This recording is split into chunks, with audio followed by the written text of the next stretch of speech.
ತಂದಿದ್ದೀನಮ್ಮ. ಕೊಡ.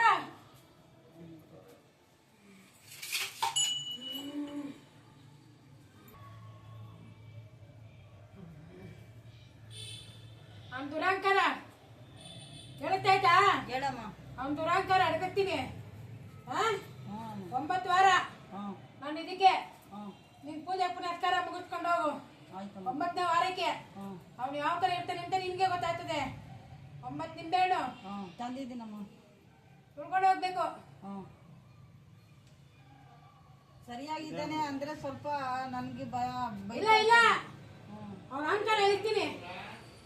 ಅಂದ್ರೆ ಲಕ್ಷ್ಮೀ ಭಾಗ್ಯಕ್ಕೆ ಅವನು ಏನು ತೊಂದರೆ ಮಾಡಬೇಡ ಅಷ್ಟೇ ನಾನು ಕೇಳ್ಕೊಳ್ಳೋದು. ನಾನು ತುಳ್ಕೊಂಡು ಹೋಗು. 9 ನಿಂಬೆಹಣ್ಣು ನೀನ್ ಮಂತ್ರಿಸ್ಕೊಡು. ತುಳ್ಕೊಂಡು ಹೋಗ್ಲಿ. ಏನ್ ಮಗನೇ ಇದೀವಿ. ನಮ್ಮ ಮನೆ ಕಡೆ ಸ್ವಲ್ಪ ನಮ್ಮ ಮಿಸ್ಸಸ್ ಅವ್ರು ತೊಂದರೆ ಮಾಡ್ತಾ ಇದ್ದಾರೆ. ಅವ್ರ ತೊಂದ್ರೆ ಐತೆ ಕಣ. ಏನು ಮಾಡೋದು ಈಗ ಅವ್ರನ್ನ?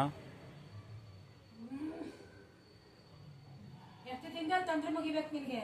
ಬೇಗ ಮುಗಿದ್ರೆ ನಾವು ಬೇರೆ ಜೀವನ ನಮ್ಮ ಸ್ಟಾರ್ಟ್ ಮಾಡೋಣ ಅಂತ. ಎಷ್ಟು ದಿನದಲ್ಲಿ ಮುಗಿಬೇಕು? 1 ವಾರದಲ್ಲಿ 4 ದಿನದಲ್ಲಿ.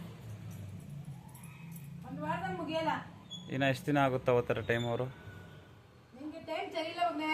ಹಾಂ ಕರೆಕ್ಟ್ ಮಾತಾಡನಿ. ಗೊತ್ತಾಯ್ತಾ? ಹಾಂ ಗೊತ್ತಾಯ್ತು. ನಿನ್ಗೆ ಟೈಮ್ ಸರಿ ಇಲ್ಲ.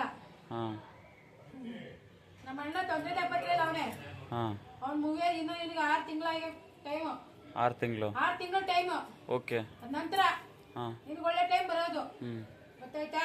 ಅಲ್ಲೇವರೆಗೂ ನೀನು ಅಷ್ಟೇ. ಅವ್ರು ಯಾವ ಇದಕ್ಕೂ ಹೋಗಕ್ ಹೋಗ್ಬೇಡ. ಓಕೆ. ಅವ್ರು ಏನೋ ತೊಂದರೆ ಕೊಟ್ಟರು ಅಂತ ಇದಕ್ಕೆ ಹಾಂ ನನ್ನ ಹೆಸರು ಹೇಳು. ಅವ್ರು ನಾನೇ ಪೇಟ್ ಕೊಡ್ತೀನಿ. ಸರಿ, ಥ್ಯಾಂಕ್ ಯು ಮೇಡಮ್. ಜಯ ಮಾತಾತಿ. ಅವ್ನು ಸಂಬಳನೇ ಕೊಡ್ತಾ ಇಲ್ವಲ್ಲಮ್ಮ ನನಗೆ. ಕೊಡು, ನಿಮ್ಮನ್ನು ಕೊಡಿದೆ.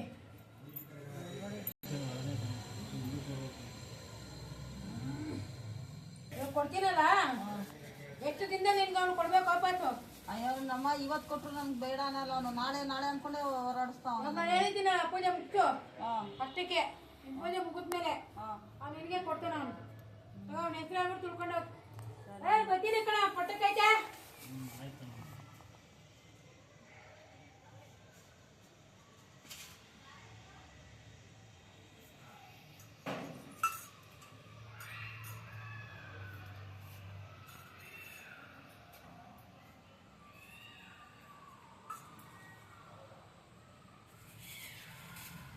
ಅವ್ವ ಗುಡಿ ಅವ್ವ